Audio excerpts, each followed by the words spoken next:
সালাতে নমাজে নামাজ শুরু করার প্রথমেই রাফউল ইয়াদাইন করতে হবে, আর রুকুতে যাওয়ার সময়, রুকু থেকে উঠার সময় রাফউল ইয়াদাইন করা যাবে না, এই মর্মে কোনো সহিহ হাদিস আসমানের নিচে জমিনের উপরে নেই। আসসালামু আলাইকুম ওয়া রাহমাতুল্লাহি ওয়া বারাকাতুহু। সম্মানিত দিনী ভাই ও বোনেরা, আপনারা যেখান থেকে আমাদের এই ভিডিওটি দেখছেন, আপনাদের সকলকে আন্তরিক শুভেচ্ছা ও অভিনন্দন জানাই। প্রিয় দিনী ভাই ও বোনেরা, আজকে আমরা মুফতি রেজাউল করিম আবরারের ইলমি খিয়ানতের জবাব দেওয়ার জন্য উপস্থিত হয়েছি। সম্মানিত দিনী ভাই ও বোনেরা, মুফতি রেজাউল করিম আবরার কেন রাফউল ইয়াদাইন করেন না, চলেন আগে আমরা তার বক্তব্যটা শুনে আসি। বক্তব্য শুরু করার পূর্বেই একটা কথা বলি, যিনি ভিডিওটা আপলোড করেছে তিনি টাইটেল দিয়েছেন, এবার প্রকাশ হলো আহলে হাদিসরা আল্লাহর দুশ্মন, আহলে হাদিসদের মুখোশ ফাঁস করলেন দুই আলেম।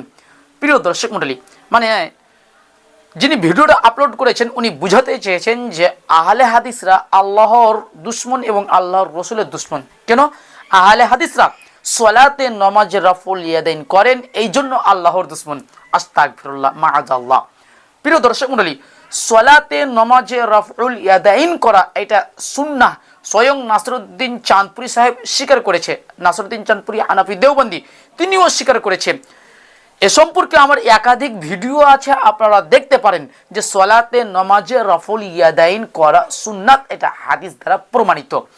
পক্ষান্তরে সালাতে নামাজে নামাজ শুরু করার প্রথমেই রাফউল ইয়াদাইন করতে হবে, আর রুকুতে যাওয়ার সময়, রুকু থেকে উঠার সময় রাফউল ইয়াদাইন করা যাবে না, এই মর্মে কোনো সহিহ হাদিস আসমানের নিচে জমিনের উপরে নেই।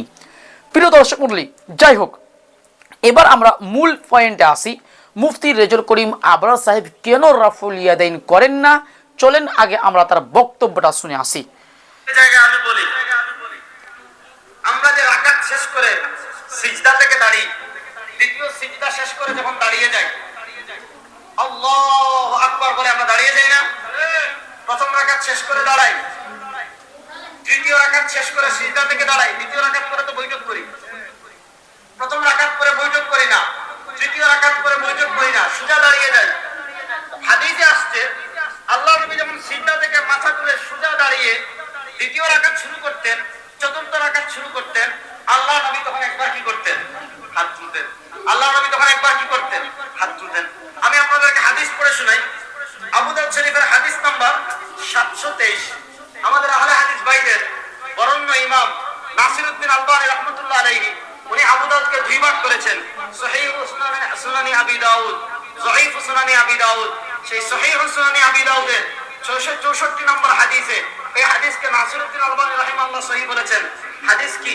আল্লাহ নবীর সাহাবী হযরত ওয়াইল ইবনে হুজর রাদিয়াল্লাহু তাআলা বর্ণনা করেন, সাল্লাইতু মা রাসূলিল্লাহি সাল্লাল্লাহু আলাইহি ওয়াসাল্লাম, আমি আল্লাহ নবীর সাথে নামাজ পড়েছি। ফাকানা ইযা কাব্বারা, যখন তিনি আল্লাহু আকবার বলে তাকবীরে তাহরিমা বেঁধেছেন, রাফা ইয়াদাইহি, তখন তিনি কি করেছেন? হাত তুলেছেন। ফাইদা আরাদা আন ইয়ারকা, যখন তিনি রুকু করেছেন, রাফাআহুমা, হাত তুলেছেন। সুম্মা ইযা আরাদা আন ইয়ারফা রাসাহু মিনার রুকুই রাফা ইয়াদাইহি, রুকু থেকে উঠে তিনি হাত তুলেছেন। সুম্মা সাজাদা, এরপর সিজদা করেছেন। ওয়াদাআ জাবহাতাহু, তার চেহারাকে রেখেছেন, বাইনা কাফাইহি, দুই হাতের মাঝে। ওয়া ইযা রাফাআ রাসাহু মিনাস সুজুদি আইদান, যখন সিজদা থেকে তিনি মাথা তুলেছেন, রাফা ইয়াদাইহি, তখনও তিনি হাত তুলেছেন। অর্থাৎ সিজদা শেষ করে আল্লাহ নবী সাল্লাল্লাহু আলাইহি ওয়াসাল্লাম যখন দাঁড়িয়েছেন, নতুন রাকাত শুরু করার আগে আল্লাহ নবী কি করেছেন? হাত তুলেছেন। এবার আমার বলেন, আমাদের আহলে হাদিস ভাইরা যখন প্রথম রাকাত শেষ করে দ্বিতীয় রাকাত শুরু করেন, তৃতীয় রাকাত শেষ করে চতুর্থ রাকাত শুরু করেন, দ্বিতীয় রাকাত শেষ করে তৃতীয় রাকাত শুরু করেন, তখন কি প্রত্যেক রাকাতের শুরুতে তারা হাত তুলেন?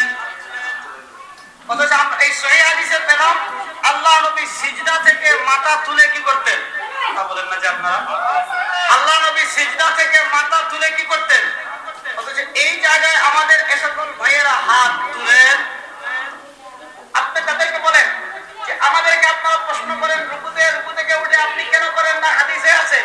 আপনি তাকে প্রশ্ন করেন, হাদিসে আছে রাসূলুল্লাহ সাল্লাল্লাহু আলাইহি ওয়াসাল্লাম সিজদা থেকে মাথা তুলে রাফায়াদাইন করতেন, আপনি ওই জায়গায় কেন করেন না? আগে এটা বলেন, যেই কারণে আপনি এই জায়গায় করেন না, ওই কারণে আমরা ওই জায়গাগুলোতে বলি না। প্রিয় দর্শক মণ্ডলী, আপনারা মুফতি রেজাউল করিম আবরার সাহেবের বক্তব্যটা শ্রবণ করলেন। প্রথম কথা হচ্ছে হাদিসটা যদি সহি হয় তাহলে আপনি কেন আমল করেন না? আপনার বক্তব্য অনুযায়ী হাদিস সহি, কিন্তু আপনি আমল কেন করেন না? আগে আপনাকে আমল করতে হবে। যাই হোক, প্রিয় দর্শক মণ্ডলী, এই হাদিসটার জবাব কি? যে রাসূলুল্লাহ সাল্লাল্লাহু আলাইহি ওয়াসাল্লাম যখনই সেজদা থেকে উঠতেন তখনই আল্লাহর নবী সাল্লাল্লাহু আলাইহি সাল্লাম রাফউল ইয়াদাইন করতেন। তো এই হাদিসের জবাব কি? জি, এটা সুনানে আবি দাউদের মধ্যে হাদিস আছে। সুনানে আবি দাউদ হাদিস নাম্বার 723 নম্বর হাদিস, হাদিসের সানাদ সহি, কোনো সন্দেহ নেই। কিন্তু এই হাদিসের মতনটা হচ্ছে সাজ, হাদিসের মতনটা হচ্ছে সাজ।